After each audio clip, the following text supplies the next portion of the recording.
Welcome to another lesson of my course. We are on the threshold of a new module dedicated to an important and interesting topic, effective consultation. If you're a dentist or just starting your journey in the profession, you know how important it is to communicate properly with patients. A consultation is not just an examination and diagnosis. It's an opportunity to build a trusting relationship with the patient, understand their needs, and make them feel comfortable and confident. I'll tell you how to do this as effectively as possible. To all the doctors who start working at my clinic, I constantly remind them that the consultation is the most important thing.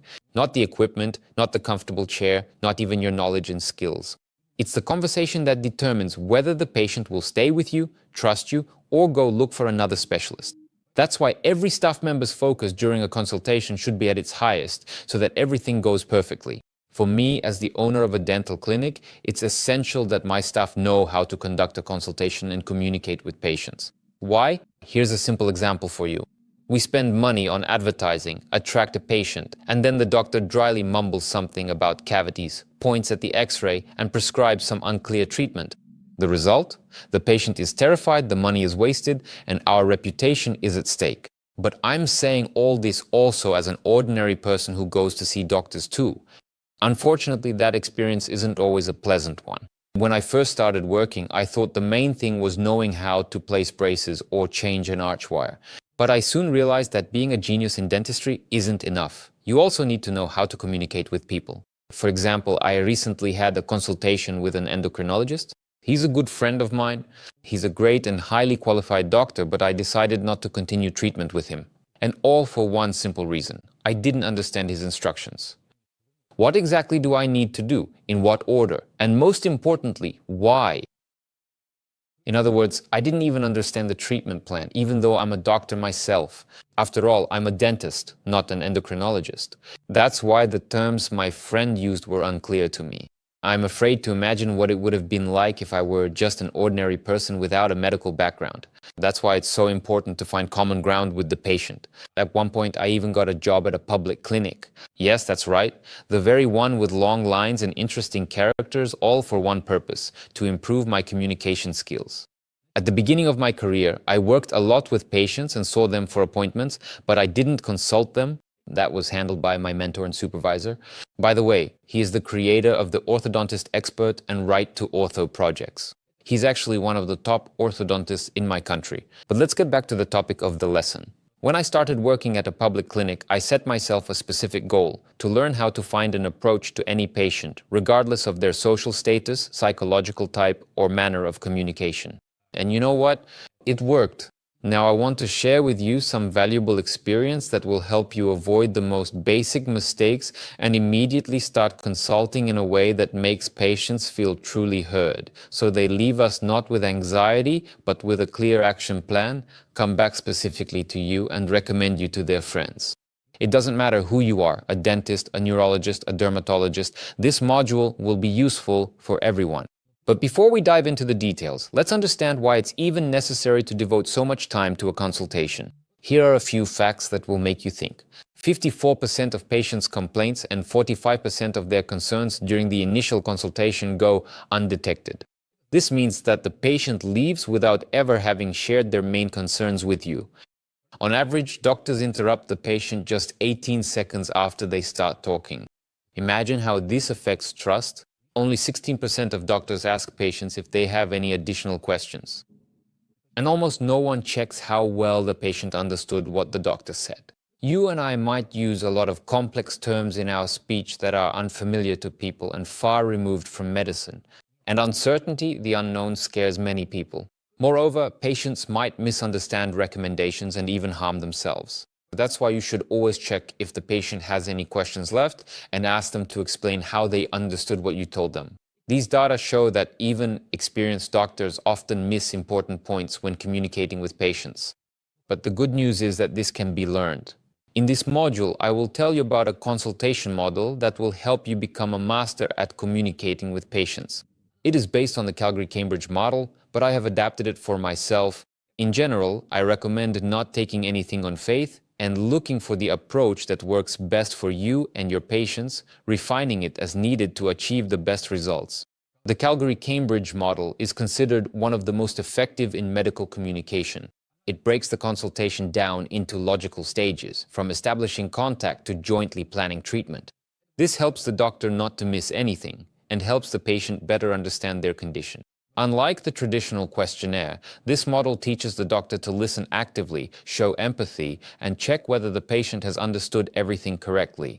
As a result, patients are more often satisfied with the appointment and more likely to follow recommendations. The model consists of 5 stages: beginning the consultation, gathering information, conducting the examination, explanation and planning, and concluding the consultation. We will go through each stage in detail with clinical examples, cool tips from me personally, and additional materials. Let's start, in fact, with the beginning of the consultation. At this stage, your goal is to establish contact with the patient and create a comfortable atmosphere. What do you need for this? First, prepare for the consultation. After all, you should also be in a good mood and not get distracted by little things. To do this, it's enough to follow some simple rules. Put off doing other tasks. It's important that the previous consultation doesn't affect the next one. Some questions and problems you can deal with later. Of course, unless it's something urgent, take care of your personal needs and comfort. Make sure nothing distracts or bothers you so you can focus on the patient. Neither hunger nor stuffiness nor drowsiness. If possible, review the patient's medical history. For example, I ask all my patients to fill out a general and dental health questionnaire because sometimes it takes time to learn more about their chronic conditions or the medications they are taking. This will increase your credibility in the eyes of the patient, especially if you are a young specialist. Expertise and knowledge are very important, and they can be reflected in such small details. For example, you can ask the patient how often they take a particular medication and whether it helps them. This will definitely increase your involvement in their health and earn you a few extra points. Set aside enough time for the initial consultation. I usually allocate an hour. This is because the patient might be late, they may have a lot of questions, and it's also important to fill out the clinic documentation, such as the service agreement. On average, the beginning of the consultation takes me about 10 minutes. Gathering information takes another 10 minutes, the examination itself is about 15 minutes, and planning and explanation take around 20 minutes. And wrapping up the consultation takes about 5 minutes. As a result, we end up with that very hour. If you manage to finish faster, that's good. If you don't make it within the hour, that's bad. Try to keep track of time and avoid talking too much. Time management in our work is extremely important. Make sure that the office and the clinic as a whole are clean, the floors are washed, the instruments are neatly arranged, and there should be no dirt or mess in the patient's line of sight. Here's a life hack for you. I actually still do this myself. Sit in the patient's seat. Yes, right in the very spot where the patient will be sitting in 5 minutes, and look at the office through their eyes. Most likely the first time you do this, you'll be really surprised. Give it a try. Don't forget that it's not just you who needs to prepare for the consultation, but your assistant as well. They are also an important part of the process. So the patient has arrived at the clinic. Now you can move on to the main part. Start with a respectful greeting. Address the patient by their full name, for example, "Hello, my name is Ivan Ivanovich." Or use whatever is customary according to etiquette in your country. Clarify how the patient would like to be addressed. For example, "May I address you by your first name?" Introduce yourself as well. State your name, your specialty, and your role in the treatment.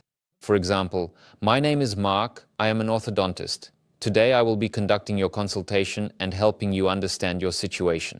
Don't forget to introduce your assistant or everyone else present in the room. For example, "This is Marina, my assistant. She will be helping me during the consultation." If the patient has come with someone else, such as a relative, be sure to introduce yourself to them as well. Clarify whether they will be present during the consultation. Explain how the consultation will proceed. Tell the patient what to expect. For example, "Today is our first consultation. It will take about 60 minutes. First, we will discuss what brought you here. Then I will conduct an examination, and at the end, we will discuss treatment options."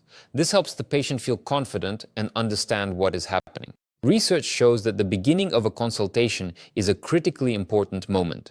This is where you lay the foundation for your future relationship with the patient, building trust and cooperation. I've prepared a bonus for you in the supplementary materials. It's an analysis of the general and dental health questionnaire. Make use of it. Next time, we'll talk about how to uncover the patient's real problem and what questions to ask so that they don't just nod or shake their head. Keep sharpening your mind and see you soon.